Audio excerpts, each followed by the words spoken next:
Hey guys, welcome back to my channel. This is me from Beauty Mister. So welcome back again. ಇವತ್ತಿನ ನನ್ನ channel ತುಂಬಾ informative video ಒಂದು ತಗೊಂಡು ಬಂದಿದ್ದೀನಿ. ಏನಪ್ಪಾ ಅಂತಂದ್ರೆ PCOD PCOS ಬಗ್ಗೆ ಇನ್ಫಾರ್ಮೇಷನ್. ಸೊ ಆಲ್ಮೋಸ್ಟ್ ನಾವೆಲ್ಲರೂ ಈ ಒಂದು ವರ್ಡ್ನ ಕೇಳಿರ್ತೀವಲ್ಲ, PCOD PCOS ಅಂತ. ತುಂಬ ಜನ ಸಫರ್ ಮಾಡ್ತಾ ಇದ್ದಾರೆ, ಮಾಡಿದ್ದಾರೆ, ಆ್ಯಂಡ್ ಮುಂದೆ ಮೇ ಬಿ ಮಾಡಬಹುದು ನಮ್ಮ ಲೈಫ್ ಸ್ಟೈಲ್ ಸರಿಗಿಲ್ಲ ಅಂತಂದರೆ.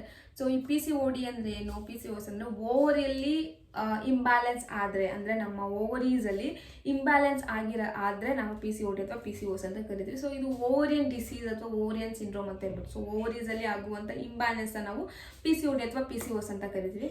ಸೊ ಇದು ಇವಾಗ ಕಾಮನ್ ಆಗ್ಬಿಟ್ಟಿದೆ. ಸೊ ಕಾಮನ್ ಮಾಡಪ್ಪ, ಎಲ್ಲರಿಗೂ ಬರುತ್ತೆ, ಎಲ್ಲರಿಗೂ ಹೋಗುತ್ತೆ ಅಂತ. ಸೊ ಒಂದು ತಿಳ್ಕೊಳ್ಳಿ, PCOD ಅಥವಾ PCOS ಯಾವುದೇ ಕಾರಣಕ್ಕೂ ಮೆಡಿಕೇಷನಲ್ಲಿ ಕಮ್ಮಿ ಮಾಡ್ಕೊಳ್ಳೋದಕ್ಕೆ ಅಥವಾ ಅದನ್ನು ಡಿಸೀಸ್ ಅಲ್ಲ, ಇಟ್ಸ್ ನಾಟ್ ಅ ಡಿಸೀಸ್ ಆಯಿತಾ. ಮೆಡಿಕೇಷನ್ ತೊಗೊಂಡ್ರೆ ಇಟ್ ವಿಲ್ ಗೋ ಅಥವಾ ಇಟ್ ವಿಲ್ ರಿಕವರ್ ಅನ್ನೋದಕ್ಕೆ. ಸೊ ಇದು ವಿತೌಟ್ ಮೆಡಿಕೇಷನ್ ಅಂತಂದರೆ ನಮ್ಮ ಬ್ಯಾಲೆನ್ಸ್ಡ್ ಡಯಟಿಂದ ಬಿಟ್ಟರೆ ಬೇರೆ ಏನಂತಂದೂ ಕಮ್ಮಿ ಮಾಡ್ಕೊಳ್ಳೋದಕ್ಕಾಗಲ್ಲ. ಸೊ PCOD PCOS ಬಂದರೆ ನಾವೆಲ್ಲರೂ ಅಂದ್ಕೊತೀವಿ, ಹೋಗ್ಬಿಡು ಹಾಸ್ಪಿಟಲ್ಗೆ ಹೋಗೋಣ ಸರಿ ಹೋಗ್ಬಿಡುತ್ತೆ ಅಂತ. No, it's wrong. So PCOD ಅಥವಾ PCOS ಹಾಸ್ಪಿಟಲ್ಗೆ ಹೋಗಿದ ತಕ್ಷಣ ಅಥವಾ ಟ್ಯಾಬ್ಲೆಟ್ಸ್ ತೊಗೊಂಡು ಟಾನಿಕ್ ಸಿರಪ್ಸ್ ತೊಗೊಂಡ್ರೆ ಕಮ್ಮಿ ಆಗುತ್ತೆ ಅನ್ನೋ ಒಂದು ಮ್ಯಾಟರ್ ಅಲ್ಲ.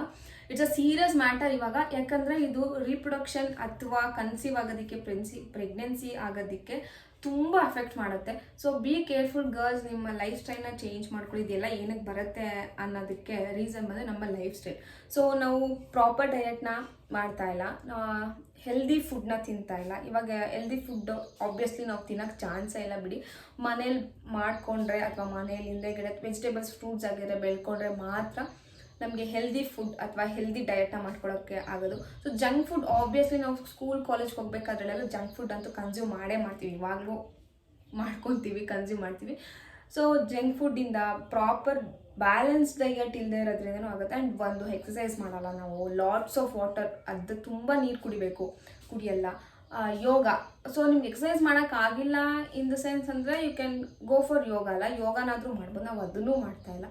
ಸೊ ಇದ್ಯಾವುದು ಮಾಡದೇ ಇರೋದ್ರಿಂದ ನಮಗೆ ಹಾರ್ಮೋನಲ್ ಇಂಬ್ಯಾಲೆನ್ಸ್ ಆಗ್ತಾಯಿದೆ. ಸೊ ಇಂಬ್ಯಾಲೆನ್ಸ್ ಆಗಿರೋದ್ರಿಂದಲೇ ನಮಗೆ ಇದು PCOD ಅಥವಾ PCOS ಬರ್ತಾ ಇರೋದು. ಸೊ ಈ PCOD ಬಂದರೆ ಈ ಸಿಂಪ್ಟಮ್ಸ್ ಏನೇನಪ್ಪ ಹೆಂಗೆ ಗೊತ್ತಾಗುತ್ತೆ ನಮಗೆ ಅಂತಂದರೆ, ಓವರ್ ವೆಯ್ಟ್ ಆಗ್ತೀವಿ, ಇಲ್ಲ ಕೆಲವರು ತುಂಬ ಸಣ್ಣ ಆಗಿಬಿಡ್ತಾರೆ.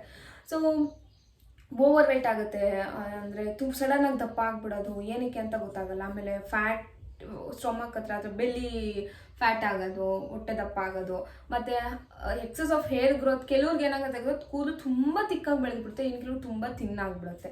ಸೊ ಅನ್ವಾಂಟೆಡ್ ಫೇಶಿಯಲ್ ಹೇರ್ಸ್ ಬರೋದು, ಸುಮ್ಮನೆ ಎಲ್ಲೆಲ್ಲೋ ಕೂದಲು ಬರೋದು, ಈ ಕಡೆ ಇಲ್ಲಿ ಮತ್ತು ಇಲ್ಲೆಲ್ಲ ಬರೋದು, ಇದೆಲ್ಲ ಅನ್ವಾಂಟೆಡ್ ಹೇರ್. ಮತ್ತು ಇನ್ನೊಂದೇನಪ್ಪ ಅಂದರೆ ತುಂಬ ಪಿಂಪಲ್ಸ್ ಆಗೋದು, ಬ್ಲ್ಯಾಕ್ ಆಗೋದು. ಕೆಲವರು ಡಿಸ್ಕಲರೇಷನ್ ಕೂಡ ಆಗ್ತಾರೆ. PCOD PCOS ಬಂದರೆ ಡಿಸ್ಕಲರೇಷನ್ ಕೂಡ ಆಗ್ತಾರೆ, ಕಲರ್ ಕಮ್ಮಿ ಆಗೋದು, ಇಲ್ಲ ಕೆಲವರು ತುಂಬ ಬೆಳ್ಳಗಾಗೋದು. ಸೊ ಇದೆಲ್ಲ ಹಾರ್ಮೋನಲ್ ಇಂಬ್ಯಾಲೆನ್ಸ್. ಸೊ ಬ್ಯಾಲೆನ್ಸ್ ಆಗಿದ್ರೆ ನಮ್ಮ ಟೋನ್ ಏನಿರುತ್ತೆ ಅದೇ ಇರುತ್ತೆ, ಸೊ ನಮ್ಮ ಸ್ಕಿನ್ ಹೇಗಿರುತ್ತೆ ಅದೇ ಇರುತ್ತೆ. ಸೊ ಹಾರ್ಮೋನಲ್ ಇಂಬ್ಯಾಲೆನ್ಸ್ ಆದಾಗ ಇದೆಲ್ಲ ಕೂಡ ಎಫೆಕ್ಟ್ಸ್ ಆಗುತ್ತೆ. ಸೊ ಕೆಲವು ಹೆವಿ ಪಿಂಪಲ್ಸ್ ಇರುತ್ತೆ, ನೋಡಿದ್ರೆ ಪಿಂಪಲ್ ಎಲ್ಲ ಹೆಂಗಂದ್ರೆ ತುಂಬ ದಪ್ಪ ಪಿಂಕ್ ಕಲರ್ ದಪ್ಪ ಆಗುತ್ತಲ್ಲ, ಅದು ಕೂಡ ಡ್ಯೂ ಟು PCOS ಅಥವಾ PCOD. ಸೊ ಇದೆಲ್ಲ ಎಫೆಕ್ಟ್ಸ್ ಆಗುತ್ತೆ. ಇದನ್ನೆಲ್ಲ ಕಮ್ಮಿ ಮಾಡ್ಕೊಳ್ಬೇಕು, ಇದೆಲ್ಲ ನಮ್ಗೆ ಸರಿ ಹೋಗಬೇಕು ಅಂತಂದರೆ ನಾವು ಪ್ರಾಪರ್ ಡಯಟ್ನ ಫಾಲೋ ಮಾಡಬೇಕು, ಎಕ್ಸಸೈಸ್ ಮಾಡಬೇಕು, ನೀರು ಕುಡಿಬೇಕು ಚೆನ್ನಾಗೆ. ಆ್ಯಂಡ್ ಇನ್ನೊಂದೇನಪ್ಪ ಅಂತಂದರೆ, ಎಲ್ಲದಕ್ಕಿಂತ ಹೆಚ್ಚಾಗಿ ವೆಜ್ಜೀಸ್, ತುಂಬ ತರಕಾರಿ, ಹಣ್ಣು ಮತ್ತು ಗ್ರೀನ್ ಲೀವ್ ಏನಿರ್ತದೋ ಸೊಪ್ಪು, ಅದೆಲ್ಲದೂ ತೊಗೊಂಡ್ರೆ ಬೇಗ ಅಂತ ಹೇಳೋಕ್ಕಾಗಲ್ಲ. ಅಂದರೆ ಈಗ ತಿಂದಿದ ತಕ್ಷಣವೇ ಕ್ಯೂರ್ ಆಗಿಬಿಡುತ್ತೆ, ಬ್ಯಾಲೆನ್ಸ್ ಆಗಿಬಿಡುತ್ತೆ ಅಂತ ಹೇಳೋಕ್ಕಾಗಲ್ಲ. It takes more than 2 months, 2 to 3 months ಆದರೂ ಬೇಕೇ ಬೇಕು ನೀವು ಪ್ರಾಪರಾಗಿ ಡಯಟ್ನ ಫಾಲೋ ಮಾಡ್ತೀರಾ ಅಂತಂದರೆ. ಸೊ ಏನನ್ನ ಅವಾಯ್ಡ್ ಮಾಡಬೇಕು ಅಂತ ಅಂದರೆ, ಶುಗರ್ ಕಂಟೆಂಟ್ನ ಅವಾಯ್ಡ್ ಮಾಡಬೇಕು. ಎಕ್ಸಸ್ ಶುಗರ್ನ ಕನ್ಸ್ಯೂಮ್ ಮಾಡೋದ್ರಿಂದ ಕೂಡ ನಮ್ಮ ಬಾಡಿಯಲ್ಲಿ ಇನ್ಸುಲಿನ್ ಲೆವೆಲ್ ಜಾಸ್ತಿ ಆದಾಗಲೂ ಕೂಡ ಇಂಬ್ಯಾಲೆನ್ಸ್ ಆಗುತ್ತೆ. ಸೊ ಈ ಶುಗರ್ನ ಕಂಟ್ರೋಲ್ ಮಾಡ್ಕೊಳ್ಳಿ. ಜಾಸ್ತಿ ತಿನ್ನಬೇಕಾಗಿರೋದು ಏನಪ್ಪ ಅಂತಂದರೆ, ಹೇಳ್ದಂಗೆ ವೆಜ್ಜೀಸು, ಫ್ರೂಟ್ಸು, ವೆಜಿಟೇಬಲ್ಸು, ಚೆನ್ನಾಗಿ ನೀರು ಕುಡೀರಿ. ಮೇಯ್ನ್ ನಮಗೆಲ್ಲದಕ್ಕೂ ಇದು ಅಂತಂದರೆ ನೀರು. ಸೊ ಎಷ್ಟಾಗುತ್ತೋ ಅಷ್ಟು ನೀರು ಕುಡಿತಾ ಇರಿ, ನಿಮ್ಮ ಬಾಡಿನ ಹೈಡ್ರೇಟ್ ಆಗಿ ಇಟ್ಕೊಳ್ಳಿ, ಮೇಯ್ನ್ ಥಿಂಗ್ ಆಯಿತಾ. ಸೊಪ್ಪುಗಳು, ಎಲ್ಲ ಥರ ಸೊಪ್ಪು ತಿನ್ನಿ, ಎಲ್ಲ ಥರ ಸೀಸನಲ್ ಫ್ರೂಟ್ಸು ತಿನ್ನಿ, ಸೀಸನಲ್ ವೆಜಿಟೇಬಲ್ಸು ಕೂಡ ತಿನ್ನಿ. ಸೊ ದಿ ಬೆಸ್ಟ್ ಅಂದರೆ ನಾವು ಇದರಲ್ಲೆಲ್ಲ ಕ್ಲಿಯರ್ ಮಾಡ್ಕೊಳ್ಬೋದು. ಮೀಟ್, ಫಿಶ್, ಚಿಕನ್, ಚಿಕನ್ ಆದಷ್ಟು ಅವಾಯ್ಡ್ ಮಾಡಿ, ಜಾಸ್ತಿ ಮೀಟ್ ಮತ್ತು ಫಿಶ್ನ ತಿನ್ನಿ, ಅಂದರೆ mutton and fish. So fish mutton ತಿನ್ನೋದ್ರಿಂದ ಕೂಡ ನಮ್ಮ ಬ್ಯಾಲೆನ್ಸ್ ಆಗೋದು. ತುಂಬ ತಿಂತೀನಿ ಅಂತ ಅಂದ್ಬಿಟ್ಟು ಡೈಲಿ ತಿನ್ನೋದಲ್ಲ, 15 days ಒನ್ಸ್, ವೀಕಲ್ಲಿ ಒನ್ಸ್ ಕೂಡ ಮೀಟ್ ಮತ್ತು ಫಿಶ್ನ ತಿನ್ಬೋದು. ಸೊ ಶುಗರ್ನ ಕಮ್ಮಿ ಮಾಡ್ಕೊಳ್ಳಿ. ಶುಗರ್, ಸ್ಟಾರ್ಚ್ ಫ್ರೂಟ್ಸ್ ಅಥವಾ ಸ್ಟಾರ್ಚ್ ಲೆವೆಲ್ನ ಕಮ್ಮಿ ಮಾಡ್ಕೊಳ್ಬೇಕು. ಈ ಪೊಟ್ಯಾಟೋಸ್ ಆ ಥರ ಎಲ್ಲನೂ ತಿನ್ನೋದನ್ನ ಕಮ್ಮಿ ಮಾಡಿಕೊಂಡ್ರೆ ಬ್ಯಾಲೆನ್ಸ್ ಆಗುತ್ತೆ. ಸೊ ಬೇಗ ಬ್ಯಾಲೆನ್ಸ್ ಆಗುತ್ತೆ ಅಂತ ನಾನು ಹೇಳಲ್ಲ, ಇಟ್ ಟೇಕ್ಸ್ ಟೈಮ್ ಆಯಿತಾ. 2 to 3 months ತನಕನಾದರೂ you have to wait balance ಆಗಬೇಕು ಅಂತಂದರೆ. ಸೊ ಈಗ ನಾನು ನೆಕ್ಸ್ಟ್ ಈ ವಿಡಿಯೋ ಮೇಲೆ ಯಾರು ಕಮೆಂಟ್ ಮಾಡಿಬಿಡಿ, ಏನಂದರೆ ತಿಂತಾ ಇದ್ದೀನಿ ನಂಗೆ ಆಗ್ತಾ ಇಲ್ಲ, 1 month ಆಯಿತು, 15 days ಆಯಿತು, ಸೊ ತಿಂದ ತಕ್ಷಣ ಯಾವುದೂ ರಿಸಲ್ಟ್ ಕೊಡಲ್ಲ, ಆಗುತ್ತೆ, ಟೈಮ್ ತೊಗೊಳುತ್ತೆ. ಆ್ಯಂಡ್ ಈ ಹಾಸ್ಪಿಟಲ್ ತುಂಬ ಸೀರಿಯಸ್ ಇನ್ ಕೇಸ್ ಅಂತ ಅಂದರೆ ಹಾಸ್ಪಿಟಲ್ಗೆ ಹೋಗಿ. ಸೊ ಹಾಸ್ಪಿಟಲ್ಗೆ ಹೋದ್ರೂ ಟ್ಯಾಬ್ಲೆಟ್ಸ್ ಕೊಡ್ತಾರೆ, ಕ್ಲಿಯರ್ ಆಗಿಬಿಡುತ್ತೆ. ಅದೆಲ್ಲ ಏನಿಲ್ಲ, ಟ್ಯಾಬ್ಲೆಟ್ಸ್ ಇದಕ್ಕೆ ಯಾವುದೇ ಥರ ಟ್ಯಾಬ್ಲೆಟ್ಸ್ ಇಲ್ಲ, ಕ್ಲಿಯರ್ ಆಗಿಬಿಡುತ್ತೆ PCOD PCOS ಅಂತಂದರೆ ನೋ, ಇದು ಕ್ಲಿಯರ್ ಆಗಲ್ಲ. ಕಮ್ಮಿ ಮಾಡ್ಕೊಳ್ಬೇಕೇ ಹೊರತು ಇದು ಕ್ಲಿಯರ್ ಆಗಲ್ಲ. ಸೊ ನಮ್ಮ ಬ್ಯಾಲೆನ್ಸ್, ಹಾರ್ಮೋನಲ್ ಬ್ಯಾಲೆನ್ಸ್ ಮಾಡ್ಕೊಬೇಕಂದ್ರೆ ನಾನು ಹೇಳ್ದಂಗೆ ಇದೆಲ್ಲ ಫಾಲೋ ಮಾಡಬೇಕು. ಸೊ ಟ್ಯಾಬ್ಲೆಟ್ ಕೊಟ್ಟಿದ್ದಾರೆ, ನಾನು ಕನ್ಸ್ಯೂಮ್ ಮಾಡ್ತಾಯಿದ್ದೀನಿ, ಕಮ್ಮಿ ಆಗುತ್ತೆ? ನೋ, ಆಗಲ್ಲ. ಟ್ಯಾಬ್ಲೆಟ್ಸ್ ಕೊಟ್ಟರು ಕಮ್ಮಿ ಆ್ಯಕ್ಚುಲಿ ಟ್ಯಾಬ್ಲೆಟ್ಸೇ ಇಲ್ಲ, ಮೆಡಿಕೇಷನ್ ಇಂದ ಏನೂ ಆಗಲ್ಲ, ಆಯಿತಾ, ಕಮ್ಮಿ ಆಗಲ್ಲ. ಸೊ ಇದು ಹೆಂಗೆ ಬರುತ್ತೆ ಏನು ಅಂತಂದರೆ ನಾನು ವಿತ್ ಡಯಾಗ್ರಾಮ್ ನಿಮಗೆ ತೋರಿಸ್ತೀನಿ. ಸೊ ಆವಾಗ ನಿಮ್ಗೆ ಒಂದು ಸ್ವಲ್ಪ ಐಡಿಯಾ ಬರುತ್ತೆ ಏನಕ್ಕೆ ಇದು ಪ್ರಾಬ್ಲಮ್ ಆದರೆ ಹಿಂಗಾಗುತ್ತೆ ಅಂತ.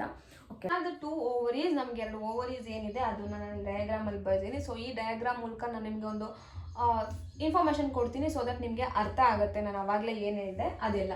ಸೊ 2 ovaries ಇರುತ್ತಲ್ಲ, ಸೊ ಇದು PCOD ಇಲ್ಲದೆ, ಅಂದರೆ ಹಾರ್ಮೋನಲ್ ಇಂಬ್ಯಾಲೆನ್ಸ್ ಇಲ್ಲದೆ ಇರೋ ನಾರ್ಮಲ್ ಓವರಿ. ಇದು PCOD ಅಥವಾ PCOS ಇಂದ ಏನು ಎಫೆಕ್ಟ್ ಆಗಿರುತ್ತೋ ಆ ಒಂದು ಓವರಿ ಎಕ್ಸಾಂಪಲ್, ಆಯಿತಾ. ಸೊ ಇಲ್ಲಿ ಒಂದು ಪುಟ್ಟದು ಸಿಸ್ಟ್ ಇರುತ್ತೆ. So cyst in the sense fluid filled follicles, ಅಂದರೆ ನೀರಿನ ಗುಳ್ಳೆ. ಸೊ ಈ ಚಿಕ್ಕ ಚಿಕ್ಕ ಗುಳ್ಳೆಗಳಿಂದ ಹೆಲ್ಪ್ ತಗೊಂಡು ಒಂದು ದೊಡ್ಡದು ಅಥವಾ ಒಂದು ಹೆಲ್ದಿ ಸಿಸ್ಟ್ ಅಥವಾ ಒಂದು ಹೆಲ್ದಿ ಫಾಲಿಕಲ್ಲು ಫಾರ್ಮ್ ಆಗುತ್ತೆ.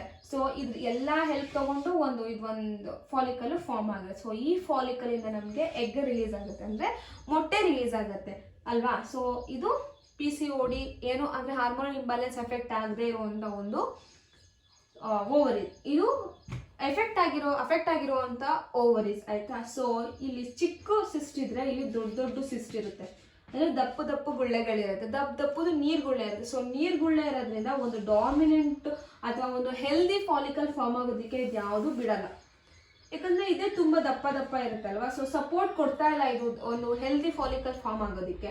ಸೊ ಇದರಿಂದ ನಮಗೆ ಎಗ್ ಕೂಡ ರಿಲೀಸ್ ಆಗಲ್ಲ. ಸೊ ಎಗ್ ರಿಲೀಸ್ ಆಗಿಲ್ಲ ಅಂತಂದ ಕಾರಣದಲ್ಲಿ ನಮಗೆ ಇರ್ರೆಗ್ಯುಲರ್ ಪೀರಿಯಡ್ ಆಗೋದು, ಅಥವಾ ನಾವು ಕನ್ಸೀವ್ ಆಗೋಕ್ಕೆ ಚಾನ್ಸೇ ಆಗದೆ ಇರೋದು, ಅಥವಾ ರಿಸ್ಕಿ ಪ್ರೆಗ್ನೆನ್ಸಿ ಆಗದೆ ಇರೋದು ಆಗೋದು ಈ ಒಂದು ಪ್ರಾಬ್ಲಮಿಂದ. ಸೊ ಇಲ್ಲಿ ಏನಾಗ್ತದೆ, ನಮಗೆ ಎಗ್ಗು ಫಾರ್ಮ್ ಆಗೋದಕ್ಕೆ ಅಥವಾ ಹೆಲ್ದಿ ಫಾಲಿಕಲ್ಸ್ ಫಾರ್ಮ್ ಆಗೋದಕ್ಕೆ ಇದು ಯಾವುದು ನಮಗೆ ಹೆಲ್ಪ್ ಮಾಡ್ತಾ ಇಲ್ಲ ಅನ್ನೋ ಕಾರಣದಲ್ಲಿ ನಮಗೊಂದು ಒಳ್ಳೆ ಎಗ್ ಕೂಡ ರಿಲೀಸ್ ಆಗೋಕ್ಕಾಗ್ತಾಯಿಲ್ಲ ಅಲ್ವಾ. ಸೊ ರಿಲೀಸ್ ಆಗೋಕ್ಕಾಗ್ತಾಯಿಲ್ಲ ಅಂದಾಗ ನಾವು ಪೀರಿಯಡ್ ಮಿಸ್ ಆಗ್ತೀವಿ, ಪೀರಿಯಡ್ ಅಲ್ಲಿ ಕೂಡ ಇಂಬ್ಯಾಲೆನ್ಸ್ ಆಗುತ್ತೆ, ಜೊತೆಗೆ ಪ್ರೆಗ್ನೆನ್ಸಿಲೂ ಕೂಡ ಪ್ರಾಬ್ಲಮ್ ಆಗುತ್ತೆ. ಕನ್ಸೀವ್ ಆಗೋದಕ್ಕಂತೂ ಪ್ರೆಗ್ನೆನ್ಸಿ ಫಾರ್ಮ್ ಆಗೋದಕ್ಕೆ ಚಿಕ್ಕಪುಟ್ಟ ಹೆಲ್ಪ್ ಮಾಡಿದ್ವಿ. ಸೊ ಇಲ್ಲಿ ಹೆಂಗಂದ್ರೆ, ಇಲ್ಲಿ ರಿಲೀಸ್ ಆಗಿರೋ ಎಗ್ಗು ಫರ್ಟಿಲೈಸ್ ಆಗಿ ಇಲ್ಲಿ ಎಂಡೋಮೆಟ್ರಿಯಂ ಲೈನ್ ಅಂತ ಬರುತ್ತೆ. ಸೊ ಇಲ್ಲಿ ಬಂದು ಇಂಪ್ಲಾಂಟ್ ಆಗುತ್ತೆ, ಅಂದರೆ ಫರ್ಟಿಲೈಸ್ ಆಗಿರೋ ಎಗ್ ಬಂದು ಇಲ್ಲಿ ಇಂಪ್ಲಾಂಟ್ ಆಗುತ್ತೆ ಪ್ರೆಗ್ನೆನ್ಸಿ ಆಗೋ ಟೈಮಲ್ಲಿ, ಆಯಿತಾ.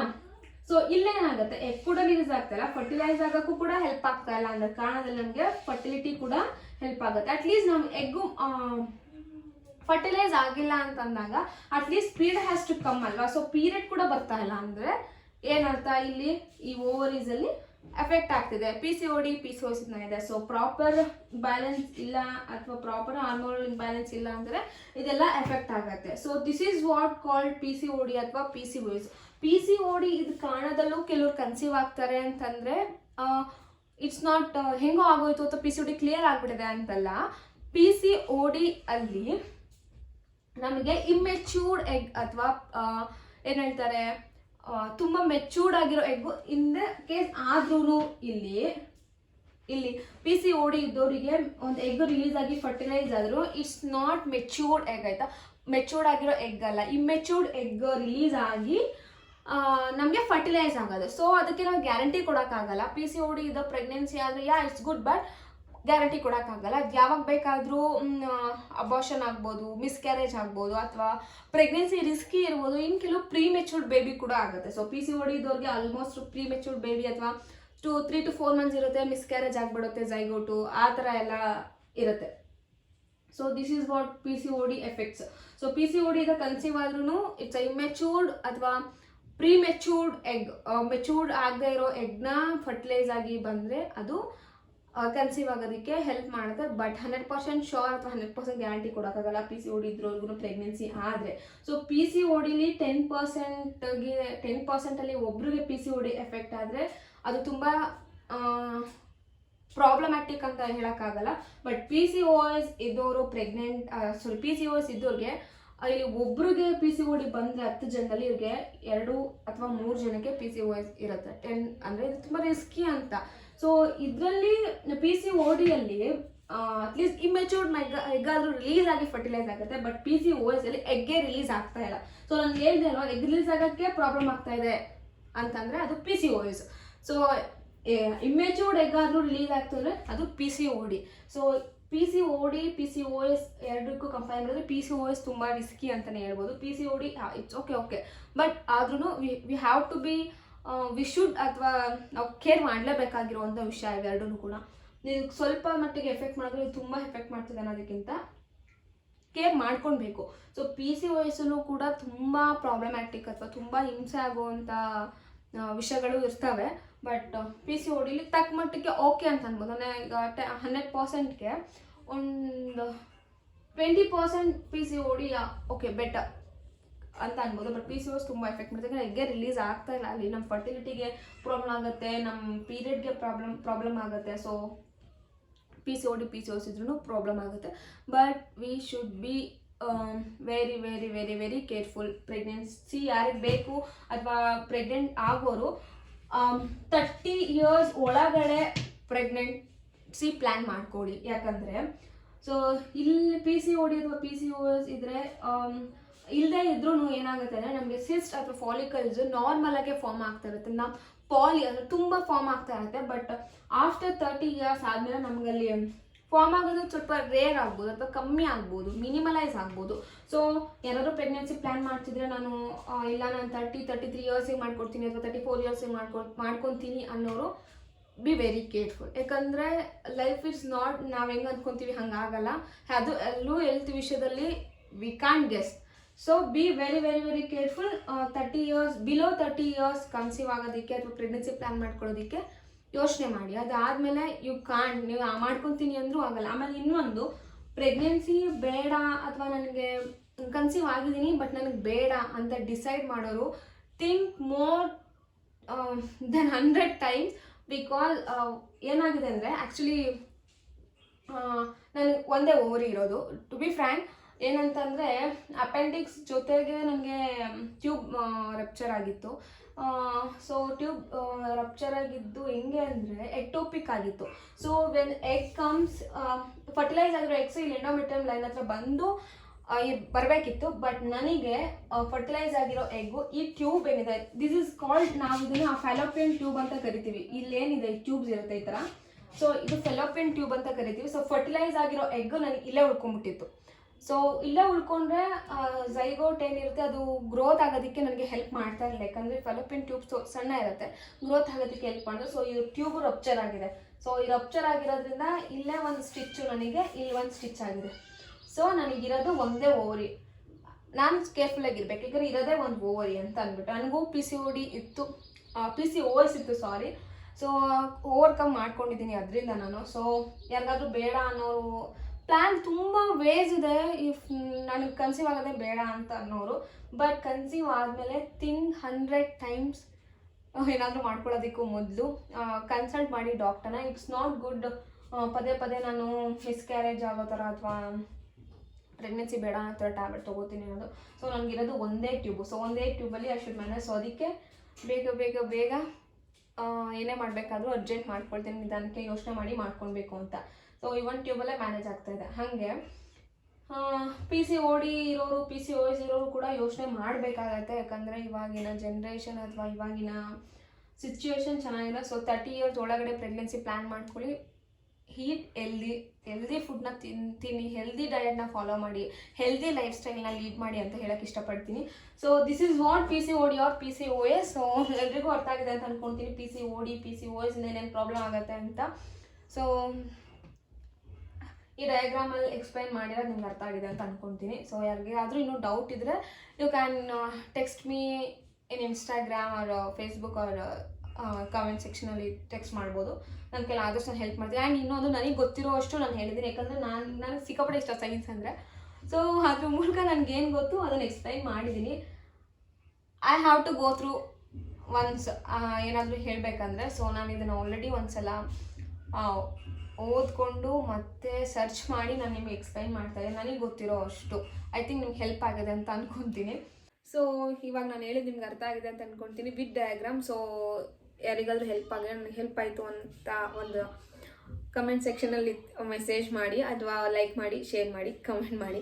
ಆ್ಯಂಡ್ ಈ PCOD ಅಥವಾ PCOS ಇರೋರೆಲ್ಲ ಯಾವ ಥರ ಫುಡ್ನ ತೊಗೊಳ್ಬೇಕು ಅಂತಂದರೆ ಆಲ್ರೆಡಿ ಈ ಥರ ವೆಜಿಟೇಬಲ್ಸು, ಫ್ರೂಟ್ಸು ಮತ್ತು ತುಂಬ ಸೊಪ್ಪುಗಳನ್ನ ತಿನ್ನಿ, ಸೀಸನಲ್ ಫ್ರೂಟ್ಸ್, ಸೀಸನಲ್ ವೆಜಿಟೇಬಲ್ಸ್ನ ತಿನ್ನಿ. ಜೊತೆಗೆ ಸನ್ಫ್ಲವರ್ ಸೀಡ್ಸ್ ಮತ್ತು ಪಂಪ್ಕಿನ್ ಸೀಡ್ಸ್ ಸಿಗುತ್ತೆ, ಫ್ಲ್ಯಾಕ್ ಸೀಡ್ಸ್, ಅದರೆಲ್ಲ ಒಮೆಗಾ 3 ಫ್ಯಾಟಿ ಆ್ಯಸಿಡ್ ಇರೋದ್ರಿಂದ ನಮ್ಗೆ ತುಂಬ ಹೆಲ್ಪ್ ಆಗುತ್ತೆ. ಅಂದರೆ ಆ ಒಮೆಗಾ 3 ಫ್ಯಾಟೀಸ್ ಅಥವಾ ಅದರಲ್ಲಿರೋ ಕಂಟೆಂಟ್ ಅಥವಾ ಯೂಸ್ಫುಲ್ ವಿಟಮಿನ್ಸ್ ಏನಿರುತ್ತೆ ಅದು ನಮಗೆ PCOD PCOSಗೆ ಹಾರ್ಮೋನಲ್ನ ಬ್ಯಾಲೆನ್ಸ್ ಮಾಡ್ಕೊಳ್ಳೋದಕ್ಕೆ ಹೆಲ್ಪ್ ಮಾಡುತ್ತೆ, ಆಯಿತಾ.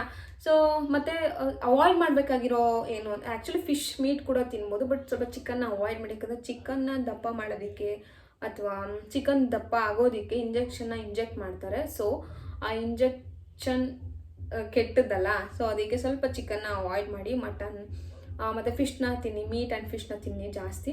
ಅದು ಏನನ್ನ ತಿನ್ನಬಾರ್ದು ಅಂತ ಅಂದರೆ ಸ್ಟಾರ್ಚಿ ಫುಡ್ಸ್ ಲೈಕ್ ಪೊಟ್ಯಾಟೋಸ್ ಇರುತ್ತೆ, ಬ್ರೆಡ್ಡು, ಆ ಥರದ್ದೆಲ್ಲ ತಿನ್ನಬಾರ್ದು.